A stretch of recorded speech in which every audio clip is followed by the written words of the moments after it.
Thank you so much, Andy. That was fantastic comments and presentation. We now hand over to the Vice Mayor of Paris, Ms. Anoush Taranian.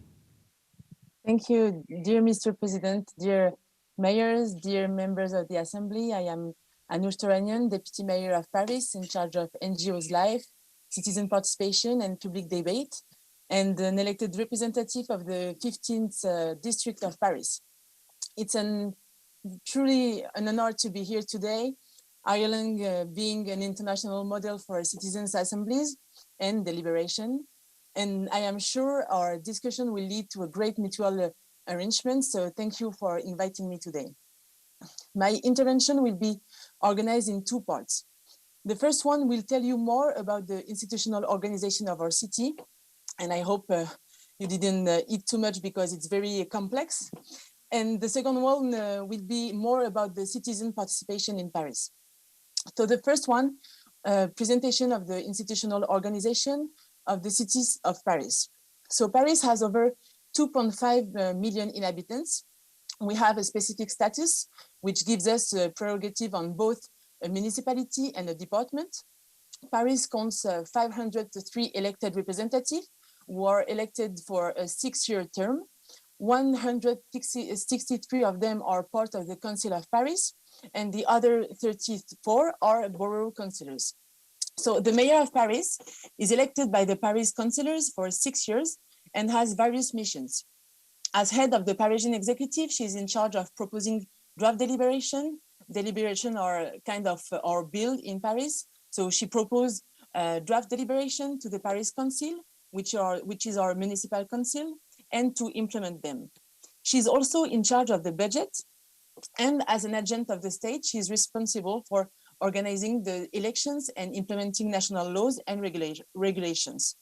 She ensures the updating of the electoral register, and she's a civil registrar.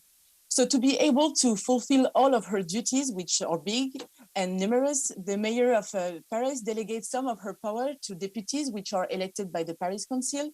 And for instance, I'm in charge of the Paris policy on NGOs Life, citizen participation, and public debate. So now I'm going to focus on another important figures of the city, which was the borough mayors. So Paris counts 17 boroughs and thus 70 borough mayors. They are elected for 6 years, so same for the mayor of Paris, by the borough council. The borough mayor has his own deputies in the borough, and amongst other things, he set the agenda of the borough council and give his opinion on urban or estate project, for example. He is also a civil registrar for its borough, and he is responsible for subjects such as the military census or the school, for example. In certain areas, the city of Paris does not have the power to decide on the policies that are implemented at the borough scale. So this is a very complex institutional environment, and this can lead to inequalities and inconsistencies.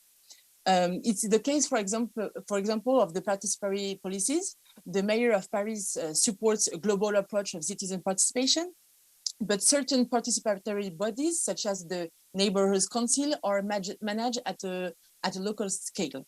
So since the left has been elected, these challenges are being addressed.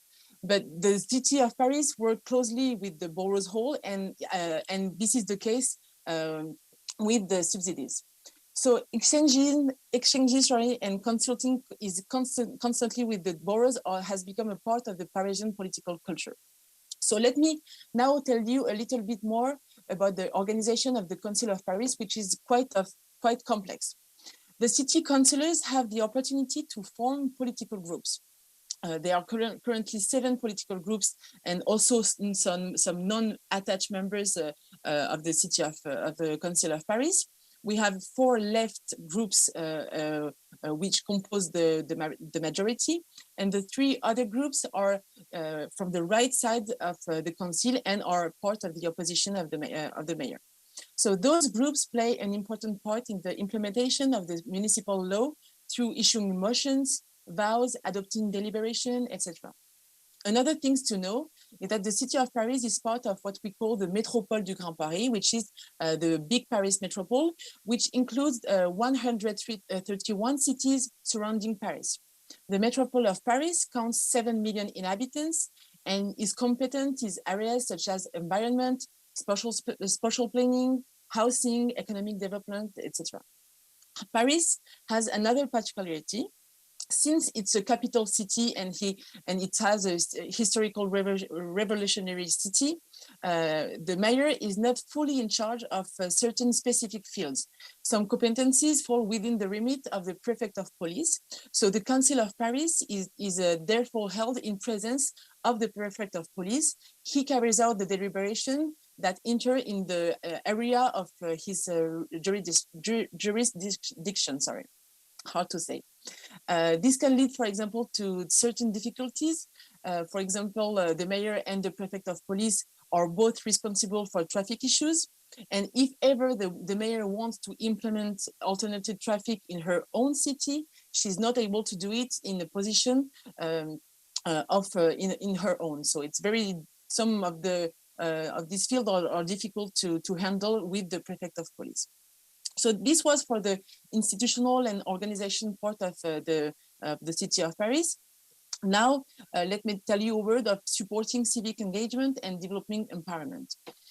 As you can see, our institutional organization is very complex and not so easy to understand. So this is why we are convinced that new ways of creating public policy should be invented. For us, one solution was to develop citizen participation. And it's been already a while in the city of Paris. We have a long tradition of citizen participation because we think it's a good way to have more innovative public policy, more adapted to the real life of Parisians. We also think that with our democratic context, it's an opportunity to create the future of Paris with and for its inhabitants. For that, we have two aims. The first one is to encourage civic engagement and empower Parisians. The second one is to include Parisians in our public decision-making. To encourage civic engagement, we have been creating different tools for several years. First, we have what we call the Paris Citizen Card, which gives access to various city events, enables the citizen to see behind the scene of public services, to encounter elected representatives, etc. We also have citizen workshops, which are a sort of a popular university. And then we have the Paris volunteer community. The community of the Paris volunteer allows Parisians who want to act to be able to do it. They are trained, they are given specific missions and with the skill they have developed through the trainings, and the time they spent acting for the community is of course valued. So the Paris volunteers community is on three axes. First, for training, two, mission, and then how to valorize the time spent during their mission. So to make it more understandable, I'm going to give you some example of action. For example, they organize the collection of food and first necessity supplies for the Ukrainian refugees who arrived in Paris. They organize workshops on the environment. They test the accessibility of the city for people with disabilities.